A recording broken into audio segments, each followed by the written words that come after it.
The FBI director was supposed to be on an official government trip in Italy, paid for by $750,000 of your tax dollars. What you just watched is what he was actually doing. And while those videos were going viral, an armed man breached Mar-a-Lago. Here's what's actually going on, and what the media isn't telling you.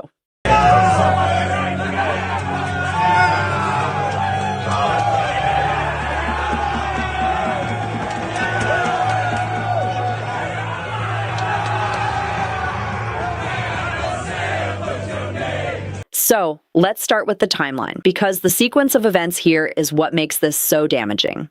Thursday morning, the FBI's own spokesperson Ben Williamson goes on social media and calls the entire story false. He's not just denying it, he's going after CBS News directly, calls them a rag outlet, says they deliberately misled the public, tells them to correct their story. He posts again, says this is the fourth official event of the trip. Says nobody has followed up with him. He sounds confident, he sounds certain, and then within hours, the videos drop. Not one video, multiple angles. Cash Patel in a locker room in Milan, beer in hand, celebrating with Team USA Olympic hockey players, dancing, laughing, gold medal around his neck. His own spokesperson had just gone on record guaranteeing this wasn't happening, and Cash Patel walked out of that locker room and made him look like a fool on a national stage. That spokesperson, Ben Williamson, has not made a public statement since. Now here's where this stops being just an embarrassment and becomes something more serious. On the exact same day those locker room videos went viral, an armed man attempted to breach Mar-a-Lago. Secret Service shot and killed him at the scene. Under standard federal protocol, a security incident involving the president's residence triggers immediate FBI coordination. The director is expected to be reachable, engaged, and leading the federal response. Cash Patel was in a locker room in Milan with a gold medal around his neck. But it goes even deeper than that. The same week Patel flew to Italy, the Trump administration was actively in discussions about preparations for a potential military strike on Iran.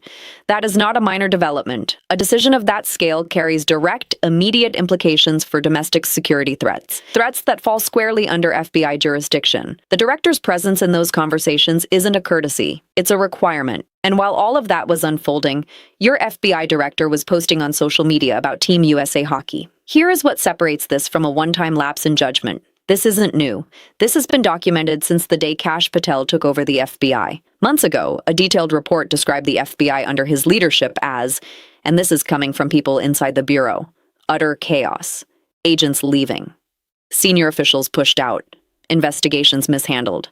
An institution that took decades to build being treated like a personal platform. And the jet abuse didn't start in Italy. Congressional records show Patel used government aircraft for a date night in Tennessee, a personal trip to Pennsylvania to watch his girlfriend perform at a sporting event, a vacation at a Texas resort called Boondoggle Ranch. Each time, the same defense. Official business. Each time, the details told a completely different story, and it goes beyond the jets. Reports confirmed that Secret Service agents, whose job is to protect the director, were being used as personal Ubers for his girlfriend and her friends while they were out in Nashville.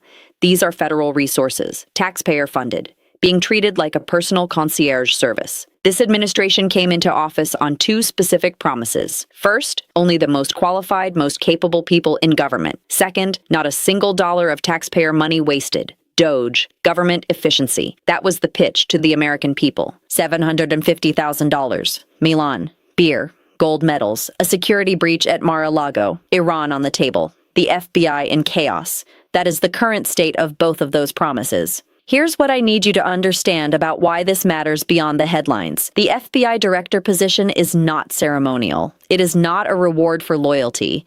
It is one of the most consequential law enforcement roles in the entire federal government. The person in that seat is responsible for coordinating domestic security threats, overseeing active federal investigations, and maintaining relationships with intelligence agencies that protect Americans every single day. When that person is absent, not just physically absent, but mentally checked out, the institution suffers. Cases go cold, investigations stall, and the people who depend on the FBI for answers, families like Nancy Guthrie's, are left waiting. 3 major investigations, 3 premature public announcements, 3 walkbacks within hours, Charlie Kirk, Brown University, Nancy Guthrie. Every single time, Patel rushed to the cameras before the facts were confirmed. Every single time, the person he announced was released without charges. And every single time, the real victims paid the price. And the most revealing moment of this entire story isn't the beer video. It's the spokesperson who went out publicly, on record, and staked his credibility on defending him, and then got immediately exposed by his own boss walking out of a locker room with a gold medal around his neck. That is who is running the Federal Bureau of Investigation right now. Here's the part that should concern every American, regardless of where you stand politically.